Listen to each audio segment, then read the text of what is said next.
When I walked into my son's in-law's dinner wearing my old brown suit, my daughter-in-law laughed, loud enough for everyone to hear. "Still dressing like the factory days, huh?" She joked. I smiled, said nothing. But the next morning, my $2 million donation made national headlines, and silenced them all. If you believe respect can't be bought but earned, then subscribe now and discover more real, emotional stories that prove dignity never goes out of style. I'm Harold McKinley, 64 years old, born and raised in a small town outside Savannah, Georgia. I spent 4 decades running McKinley Textiles, a family-owned mill that clothed half the county. We weren't rich, but we were proud. I built that mill with sweat, not silver spoons. But times changed.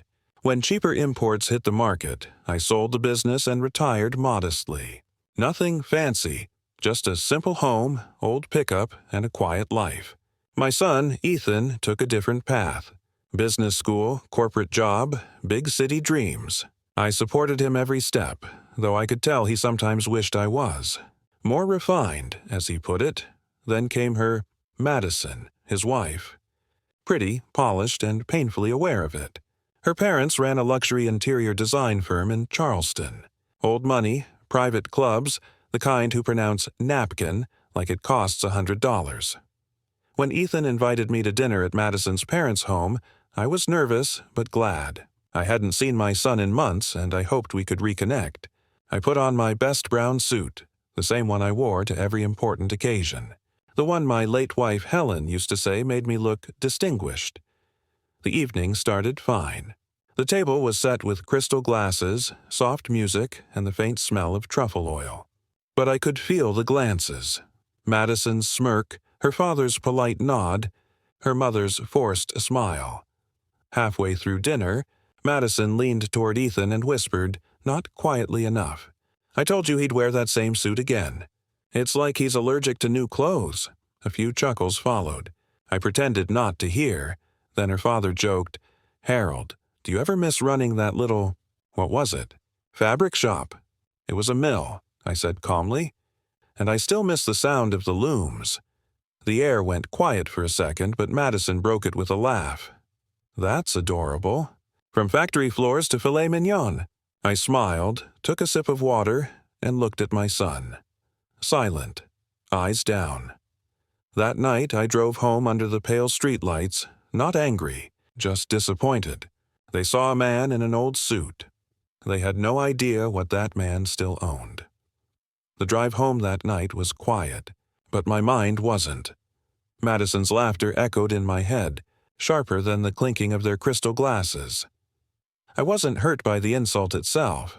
I'd been called worse back when I worked 14-hour shifts fixing torn looms in summer heat. What stung was the look in my son's eyes. He didn't defend me. He didn't even meet my gaze. I parked the truck outside my house, a modest 2-story home built in the late 80s. Helen's flowers still bloomed in the garden, stubbornly colorful despite the season. I sat there a long time, watching the porch light flicker, thinking of how far we'd come and how easily some people forget where they came from. The next morning, I got a call from an old friend, Paul Henderson, one of my former business partners. "Harold," he said, "remember that textile plant outside Charleston? The one that shut down years ago? The bank's auctioning the land next month. Real cheap. That one call flipped a switch in me. Maybe it was pride, maybe stubbornness, maybe both. I hadn't planned on re-entering business. I was comfortable. But I suddenly wanted to build again. Not to prove something to Madison, but to remind myself who I was. So I drove down to Charleston that week, wearing the same brown suit, carrying my old briefcase. The property was in rough shape. Weeds taller than me. Dust-covered machines still standing like ghosts of a past era. But to me, it looked like home. I spent the next 3 months working day and night. I poured my savings into restoring the place, hired back some of my old workers, and brought in a young engineer named Caleb. Bright kid, full of ideas about sustainable fabrics and eco-friendly production. Together, we rebuilt the mill into something modern yet meaningful. We named it H. McKinley Fabrics. the H standing for heritage. By spring, our new line of luxury textiles caught the attention of a few boutique designers in New York. Within weeks, orders began to pour in. One day, Caleb burst into my office waving his phone. "Sir, you won't believe this. A big fashion house just placed an order worth nearly $4 million. $4 million, that number hit me like a wave.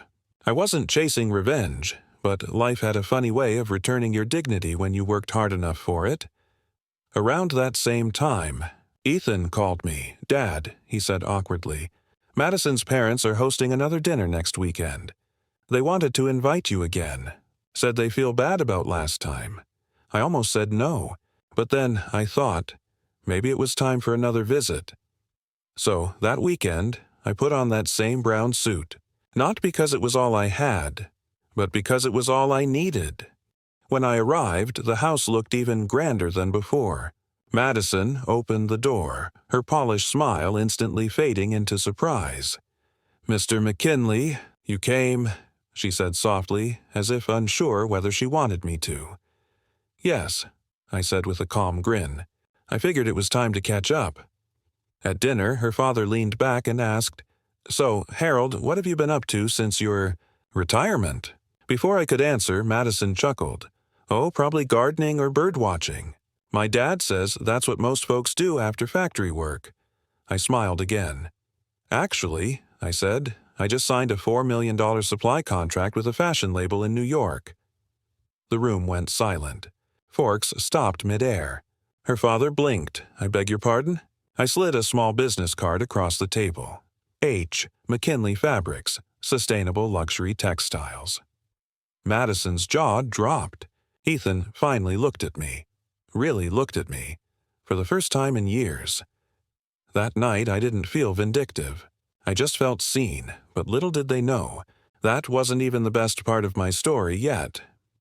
The next morning, I sat on my porch with a cup of coffee, sunlight glinting off the brass H. McKinley Fabrics sign I'd brought home from the factory. For the first time in years, I felt peaceful. Not proud, not triumphant, just enough. A few days later, Ethan came by. No appointment, no call, just showed up like he used to when he was a boy, running home after school. He stood there awkwardly, hands in his pockets. "Dad, I didn't know," he began. I smiled. "You weren't supposed to, son. I didn't build this to prove anyone wrong." He looked down, kicking at the gravel. "Madison's been talking about what you said at dinner. Her dad's even asked about investing. But that's not why I'm here." He hesitated, voice cracking just a little. "I just wanted to say, I'm proud of you." I put my hand on his shoulder. "Ethan, pride's a good thing, but only if it doesn't blind you. Remember that." We sat there quietly, watching the sunrise. Two men, one who'd built something from nothing, and one who was still learning what that meant. Later that week, I visited the factory again. The hum of machines, the smell of freshly dyed fabric, it all felt alive. My workers greeted me with warm smiles. Caleb came running up with a clipboard. "Mr. McKinley, Vogue just featured our fabrics in their spring edition." I laughed. "Well, I guess we're officially in the fancy club now." That evening, as I locked up and turned off the lights, I looked around the quiet, glowing floor. The same brown suit hung on a hook near the door. It was worn, patched at the elbow, but I left it there. A reminder. Because success isn't the mansion, or the name on a magazine page. It's the dignity of standing tall in your own story, whether in a factory coat or a brown suit.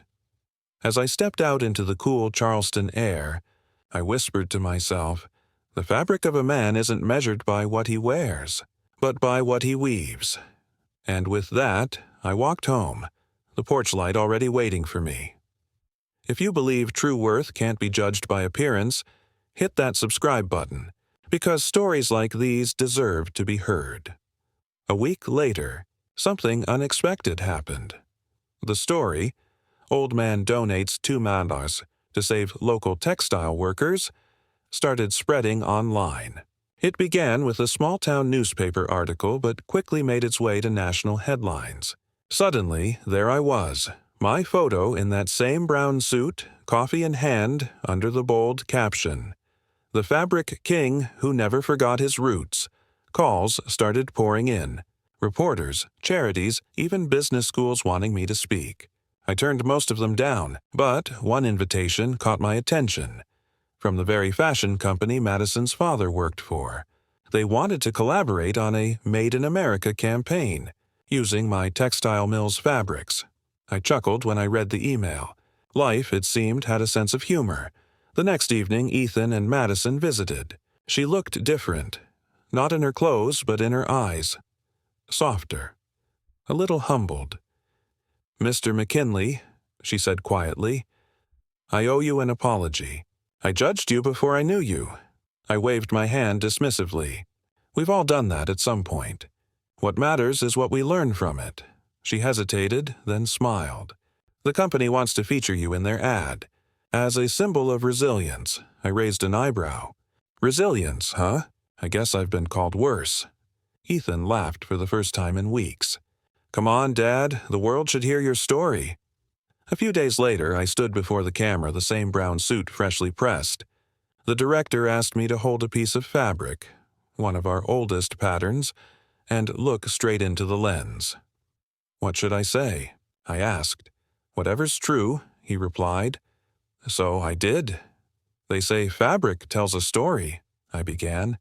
"But it's not the cloth that matters. It's the hands that make it. Never look down on someone because their hands are worn.